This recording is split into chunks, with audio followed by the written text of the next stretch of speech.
श्रद्धेय दीनदयाल उपाध्याय जी के चरणों में श्रद्धासुमन अर्पित करता हूं। भारतीय जनता पार्टी श्रद्धेय दीनदयाल उपाध्याय जी के एकात्म मानववाद के सिद्धांत पर आगे चल करके माननीय प्रधानमंत्री नरेंद्र मोदी जी के मार्गदर्शन में पूरी दुनिया की सबसे बड़ी पार्टी बनी है। ऐसे अवसर पर पंडित दीनदयाल उपाध्याय जी को श्रद्धासुमन अर्पित करने के साथ ही साथ जिस ढंग से एकात्म मानववाद को माननीय मोदी जी के नेतृत्व में, माननीय योगी जी के नेतृत्व में धरातल पर उतारने का काम उत्तर प्रदेश सरकार कर रही है, उसमें आप सबका बहुत बड़ा योगदान है। हम सब जानते हैं हर गरीब को पक्का मकान, सबको 5 लाख तक का निःशुल्क इलाज, सबको जरूरतमंदों को उज्ज्वला गैस योजना के तहत निःशुल्क गैस कनेक्शन, आज बिजली सभी गांवों में पहुंच गई है। सौभाग्य योजना के तहत निःशुल्क कनेक्शन, कोरोना काल से लेकर अब तक निःशुल्क राशन, सैकड़ों ऐसी योजनाएं हैं जो पंडित दीनदयाल उपाध्याय जी के एकात्म मानववाद को धरातल पर उतारने में सफल रही हैं।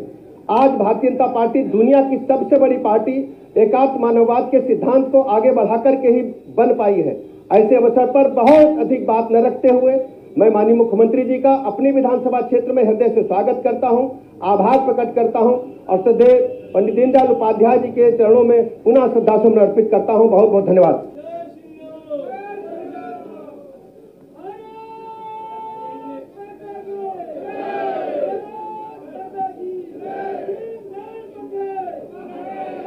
अंत्योदय के प्रणेता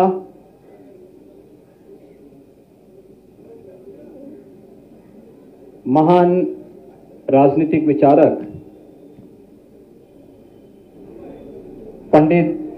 दीनदयाल उपाध्याय जी की पावन जयंती कार्यक्रम के अवसर पर लखनऊ महानगर की ओर से आयोजित आज के इस कार्यक्रम में प्रदेश सरकार के उप मुख्यमंत्री श्री ब्रजेश पाठक जी, प्रदेश सरकार के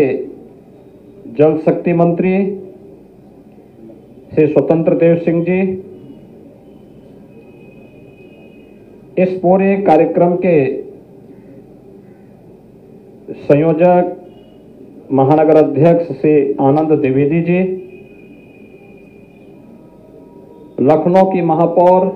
श्रीमती सुषमा खड़कवाल जी, माननीय विधायकगण डॉक्टर नीरज बोरा जी, श्री मुकेश शर्मा जी, श्रीमती जय देवी जी, श्री रामचंद्र प्रधान जी, निर्मल जी, पूर्व महापौर श्रीमती संयुक्ता भाटिया जी, युवा नेता श्री नीरज सिंह जी, आज के इस कार्यक्रम में उपस्थित भारतीय जनता पार्टी महानगर के सभी पदाधिकारी और उपस्थित कार्यकर्ता भाइयों बहनों,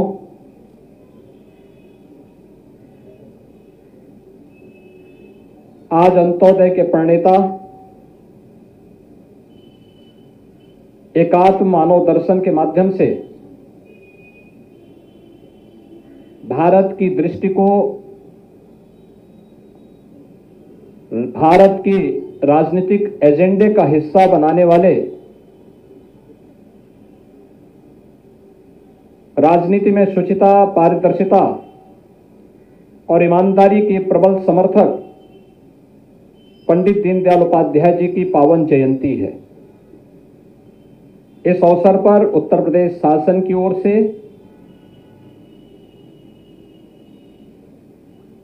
और उत्तर प्रदेश की 25 करोड़ जनता की ओर से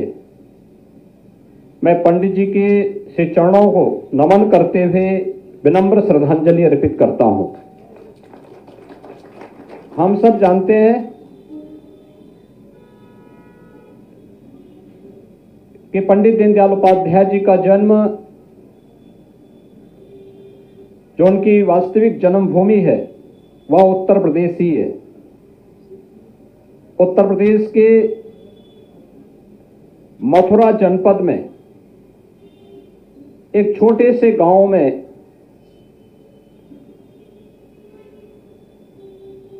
उनकी जन्मभूमि बनने का सौभाग्य प्राप्त हुआ। उन्होंने शिक्षा उत्तर प्रदेश के अलग अलग संस्थानों में अर्जित की। बचपन से ही अपने धुन के पक्के और कुशाग्र बुद्धि के होने के नाते स्कॉलरशिप मिलती गई और उनकी पढ़ाई आगे बढ़ती गई।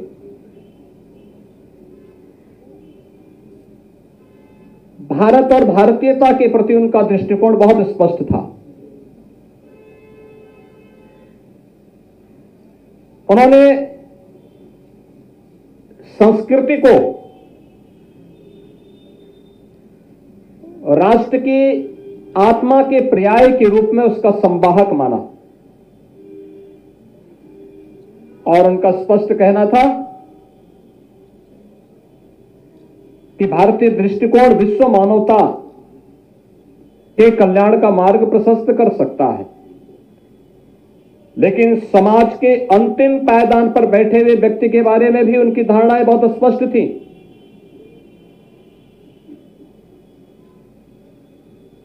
पंडित दीनदयाल उपाध्याय जी ने बहुत स्पष्ट कहा था कि आर्थिक उन्नति और प्रगति का पैमाना ऊंचे पायदान पर बैठे हुए व्यक्ति से नहीं, बल्कि इसका पैमाना सबसे नीचे पायदान पर बैठे हुए व्यक्ति से की जानी चाहिए। हमने प्रगति कितनी की है, इसका मापक आर्थिक रूप से संपन्न व्यक्ति नहीं हो सकता, बल्कि सबसे निचले पायदान पर बैठे हुए व्यक्ति से हमें इसकी समीक्षा करनी चाहिए, आत्मावलोकन करना चाहिए कि हम कहां सफल हुए, कहां विफल हुए। और यही अंत्योदय की उनकी अवधारणा स्वतंत्र भारत में गरीब कल्याणकारी योजनाओं को आगे बढ़ाने का एक माध्यम मिला। आपने देखा होगा, चाहे सरदेव अटल बिहारी वाजपेयी जी के नेतृत्व में जब 1998 से लेकर के 2004 तक सरकार कार्य कर रही थी, उस सरकार का लक्ष्य भी गरीबों का उत्थान रहा है। उसका माध्यम अलग अलग हो सकते हैं, लेकिन अनेक योजनाएं उस समय चली। केंद्र में आज के यशस्वी प्रधानमंत्री मोदी जी के नेतृत्व में पिछले 9.5 वर्ष के दौरान जो भी कार्य हुए हैं, इसके पीछे भी प्रेरणा पंडित दीनदयाल उपाध्याय जी का अंत्योदय का संकल्प है। हर गरीब के, हर नौजवान को काम, हर खेत को पानी, हर हाथ को काम, हर खेत को पानी का यह संकल्प हमें उन सभी कार्यों को करने की एक नई प्रेरणा प्रदान करता है, जिसकी पहले कोई कल्पना ही नहीं करता था। आप अनुमान करिए, कोई सोचता था कि किसान भी सरकार के एजेंडे के हिस्से बनेंगे, महिलाएं सरकार के विकास के एजेंडे के हिस्से बनेंगे। जाति तो बनती थी, मत और मजहब भी बनते थे, लेकिन गांवों को विकास का आधार बनाया जाएगा, गरीब को विकास का आधार बनाया जाएगा, किसान और महिलाओं को, युवाओं को आधार बना करके योजनाओं को प्रभावी ढंग से लागू किया जाएगा। पिछले 9.5 वर्ष के अंदर प्रधानमंत्री मोदी जी के नेतृत्व में देश ने जो चमत्कार सर्वांगीण विकास का देखा है, यह चमत्कार पंडित दीनदयाल उपाध्याय जी की ही प्रेरणा है, जिसके आधार पर आज हर नौजवान को रोजगार और नौकरी की गारंटी मिल रही है, जहां पर महिलाओं को समान अधिकार प्राप्त हो रहा है,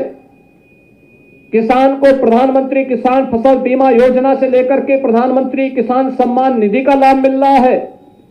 एमएसपी के आधार पर लागत का 1.5 गुना दाम देने की कार्रवाई हो रही है, जहां गरीब के घर में चूल्हा भी जल रहा है और संकट के समय फ्री में राशन की सुविधा का लाभ भी सरकार उसे उपलब्ध करवाने का कार्य कर रही है। एक गरीब को 5 लाख रुपए सालाना स्वास्थ्य बीमा का कवर भी आयुष्मान भारत के माध्यम से मिल रहा है। तो जिस गरीब के पास मकान नहीं, सिर ढकने के लिए एक आवास की व्यवस्था हो या एक शौचालय की सुविधा, यह भी इसी प्रेरणा का आधार है। ये जो एमएसएमई है, सूक्ष्म लघु मध्यम उद्यम, जो रोजगार सृजन का एक माध्यम बनता है, लेकिन बिना किसी हो हल्ला के चुपचाप लोगों के आर्थिक स्वावलंबन का आधार बनता है। इस पर किया जा रहा कार्य भी ये पंडित दीनदयाल उपाध्याय जी की प्रेरणा का आधार है, उनकी प्रेरणा है। आज जब उनकी इस पावन जयंती के अवसर पर हम सब यहां पर एकत्र हुए हैं, इस अवसर पर उनकी प्रेरणा हम सब के लिए प्रकाश स्तंभ बनकर के, प्रकाश पुंज बनकर के एक नई हमेशा प्रेरित करते रहेगी। इस विश्वास के साथ मैं आप सब कार्यकर्ताओं को इस बात के लिए बधाई देता हूं कि डबल इंजन सरकार के द्वारा जो कार्यक्रम हो रहे हैं उसको प्रभावी ढंग से लागू करने के लिए किए जा रहे आप सबके प्रयास,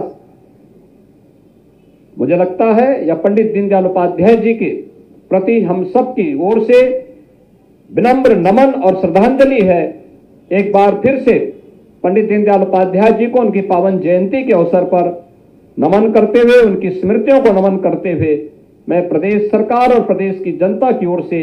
विनम्र श्रद्धांजलि अर्पित करता हूं। जय हिंद।